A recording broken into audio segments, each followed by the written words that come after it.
زکوٰۃ کے حوالے سے بات یہ ہوتی ہے کہ جتنا بھی گولڈ ہے اس کو دیکھنا ہے کہ کیا 85 گرام ہو چکا ہے یا نہیں۔ اگر 85 گرام ہے تبھی زکوٰۃ آئے گی، اس سے اگر کم ہے تو زکوٰۃ نہیں آئے گی۔ تو 85 گرام اگر ہمارے پاس سونا ہے یا 595 گرام چاندی ہے یا اس سے زیادہ ہے تو اس پہ زکوٰۃ ہے۔ اس کا طریقہ کیا ہوگا؟ اس کا ریٹ نکالیں گے۔ اگر انڈین کرنسی میں زکوٰۃ دینی ہے تو انڈین کرنسی میں ریٹ نکالیں، اگر سعودی کرنسی میں زکوٰۃ دینی ہے تو سعودی کرنسی میں ریٹ نکالیں۔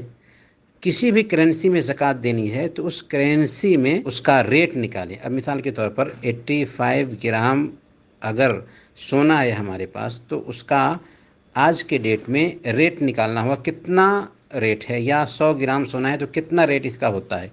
اگر مان لیا کہ 5 لاکھ ہوتا ہے یا 6 لاکھ ہوتا ہے تو 6 لاکھ کی زکوٰۃ ہم کو نکال دینی ہوگی۔ کیسے نکالیں گے؟ 6 لاکھ کو تقسیم کریں گے آپ 40 سے، نتیجہ بہت آسانی سے آپ کے پاس آ جائے گا۔ یہ کوئی ضروری نہیں ہوتا ہے کہ اگر کوئی آدمی سعودی عرب میں رہتا ہے تو سعودی عرب کے حساب سے ہی دے گا۔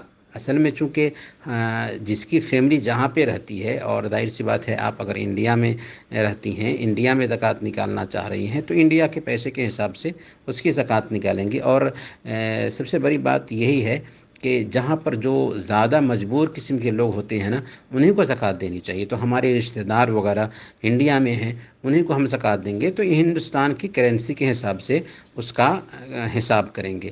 حالانکہ اگر سعودی عرب کی کرنسی کے حساب سے اس کا حساب لگائیں تو بات برابر ہی ہے، جتنی زکوٰۃ انڈیا میں نکلے گی اتنی ہی زکوٰۃ سعودی کرنسی کے حساب سے نکلے گی، دونوں میں فرق نہیں پڑے گا۔ لیکن چونکہ آپ انڈیا کے غریبوں کو دینے والی ہیں تو انڈیا کی کرنسی میں زکوٰۃ نکالیں گے۔